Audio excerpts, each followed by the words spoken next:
Hello, my name is Nairi. This is a channel all about adoption, fostering, childhood trauma, and I have two adopted boys myself. Today we're going to talk about what it looks like for an attachment to actually be strengthened. So when children first come into us, from the minute they come into us, we're going to want to build attachment. And children come in with various behaviours which kind of indicate to us that they don't yet have that. So let me just run through a few ideas around that with you and kind of pick out two different types of children with types of behaviours that they might come in with, which would be an indication yet that there isn't a strong and deepening attachment there. And then I'll go into what it looks like for the child when that starts to happen and what it looks like for you. So here we go. First of all, let's imagine a clingy child and the types of behaviours that they may come with when it comes to not having a very strong attachment. So you may find that they follow you around everywhere. They just want to be there as a shadow. They're kind of like checking out where you are all the time.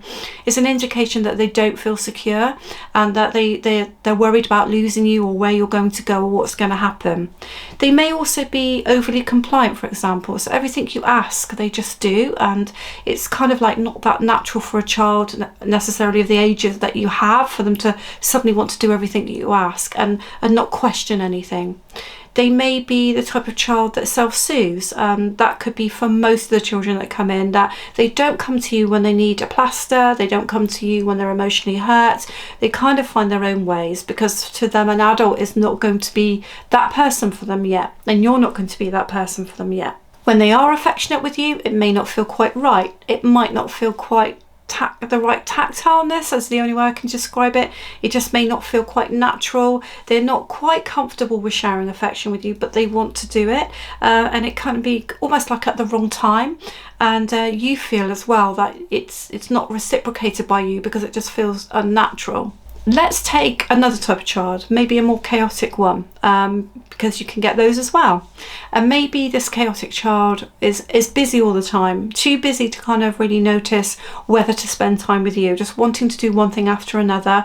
And you comply with that. You give them lots of activities, lots of trips and lots of outings, but actually in reality they're not trying really to build a stronger relationship with you. They're not really wanting any closeness. Even at times when you'd expect them to, they're not seeking out any physical affection from you. They're struggling with eye contact. There's not really any connectivity with you in a physical respect. They may also be quite controlling and they want things their own way. They want to plan out things all the time. They want to manipulate situations because they don't want to be thinking too much about any empty gaps in their lives, any empty spaces. And actually you find yourself being a very, very busy parent. So what about when it begins to strengthen and begins to deepen? Now this can happen at different times in the placement depending on the child, and for some children it takes years, but little indications that things are going the right way. Well, the first and most obvious one is when they're hurt, they come to you. Whether it be physically hurt or emotionally hurt, they are seeking you out because they know that you may have the answers. It may be that you have the plaster, or it may be that you have an answer to a friendship situation that they're struggling with, but you're the one that has the answers, not them. They're not looking to themselves for those, they're looking to you, and that's a strong indication that there's a beginning of deepening attachment with you. The next one is they show a preference for you. So this is not the same as following you around everywhere.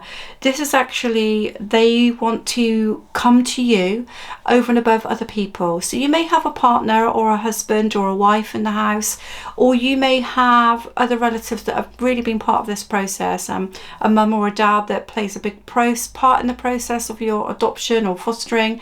But in a room full of people, they will come directly to you and they will ask you the question, not because they want to distract from what's going on in the room or they just want attention, because they believe that you have the answers, and so they're seeking you out. So they're beginning to have you as a preference.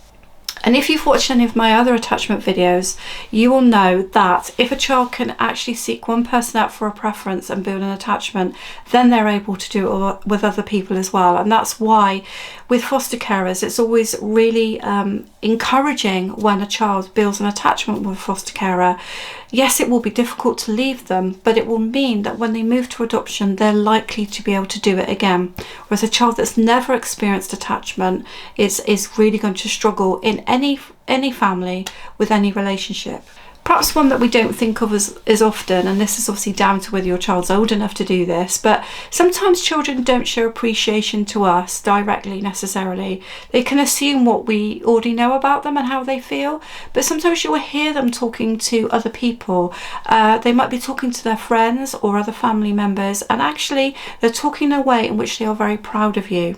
They're proud to call you a foster parent. They're proud to call you mum or dad if you're an adoptive parent or an adoptive mum or dad. They are proud to actually have you as their parent, and this can be seen sometimes quite unexpectedly. You'll overhear a conversation with a friend where they're saying, oh, this is my mum, or this is my dad, and they're talking in terms of in loving ways, if you like, and that is again another indication that the way they're thinking about you is positive, and the way that they are building that picture of you as a parent, when they may not have been able to do that before, is becoming a real positive symbol in their mind. They're going to be able to start to show you some affection, most likely, although for some children this really is really difficult. But when they do show you affection, even if it's on their terms, it begins to feel more spontaneous and more natural to them. It doesn't feel so stiff and awkward, and you feel that you can respond back to that because it's being done at the right kind of time, at the right moment, and in the right way. And you may find as well that they're starting to ask you for times when they can be physically close to you. So they might be asking for more story times when that's a time when you're going to definitely be cuddling a little bit more, or they might ask to sit next to you when they're watching telly, things like that. They're seeking you out was before they weren't. This is a big one, and perhaps one that some children really find hard, but again an indication that they are beginning to trust that you're not going to go anywhere, and that is they can spend time on their own. Obviously as children get older developmentally, they can spend more time on their own anyway, but for some children even then it's really difficult. We've got that situation ourselves. But when they can just go a little bit further away from you and enjoy themselves without checking back all the time, they can enjoy a little bit of time with their friends or in a park where you're not right directly there. They can actually do things away from you when they couldn't before, but they also enjoy spending time with you. They can do both. Then again, that's an indication that they believe you're not going to be going anywhere, that you can be trusted, that you're going to be there when they return from the slide in the park. You're going to still be there on that bench, and so that's another indication that they're strengthening their attachment with you. So we've covered the child, so how about you? How are you going to feel? Oh, this is just a few examples of the types of things that might change for you. Your conversation might be becoming more positive. So if you've had a challenging time in the beginning especially, you might start to realise you're talking more positively about the placement, more positively about the child. You're beginning to realise that actually you have made some achievements and things have progressed. And you're beginning to feel less stressed, less tired, less exhausted, because I'm not going to lie to you, at the beginning of any placement with any new child coming in, whether it be fostering or adoption, it is exhausting. You have to adapt and adjust so much of your life around that child while you're beginning to work out what it is they need and how they tick. So you will begin to feel less exhausted because although you're still emotionally invested, a lot of your reactions to the child and how you're dealing with it will become more spontaneous. You're not having to think it through as much. So if you're trying to therapeutically parent, it becomes more natural to you, not so forced. So you will begin to feel a little bit better in yourself. You are also becoming more confident in your own decisions about routines and boundaries that you've put in place. And in the beginning, you might have had a few fails where you've tried things and actually the child didn't respond really well at all. But now you're looking back and you're realizing that some of the decisions you're now making, they are working, and you're prepared to defend that to anybody else when you decide not to go somewhere or do something because you know it won't work for your child. And so now you feel really confident about your routines and boundaries and the way that you're parenting. And because of this, now there's a rhythm in the relationship. You can almost foresee when things will go wrong for the child, especially emotionally. You're beginning to read the signs in their behaviours physically and emotionally. And so you're able to step in a lot easier and deal with things. Whereas before, it might have been a bit more reactionary. And so you are more attuned with everything that's going on with a child, and you can feel that, and you know it as well, because on a bad day when things fall out of sync and you're not so attuned, you recognise that and you pull it back in a lot more quickly. and you're a lot more protective. So I'm not saying you wouldn't be protective in the beginning of your child. I think, but you know, whether it's fostering or adopting, you would be protective of the child. Of course you would, because your natural caring nature would lead you to be protective. But this is a different type of protection. This is almost like you cannot imagine life without the child, and you get angry, righteous anger, if you like, when the child is wronged and not given what they need, either through social workers, school, nursery, family. You feel yourself standing up for them a lot more and actually fighting their corner. In the beginning, you don't have so much of the energy for that in an early placement, but as time goes on and you realise, if you're an adopter, that the child is obviously going to be with you for life. If you're a foster carer, then you know at some point they might move on and you want things to be right for them. You start fighting for those appointments, or fighting for them to get what they need in the classroom, and becoming a lot stronger advocate.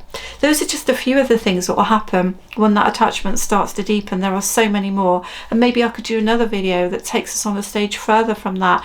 But in the meantime, I will link an attachment playlist for you to enjoy. I've got loads of attachment videos on my channel. There's one called Practical Attachment Parenting, and there's another just general attachment playlist, so perhaps I'll put the practical one on there for you. And I hope to see you on Fly Little Birds.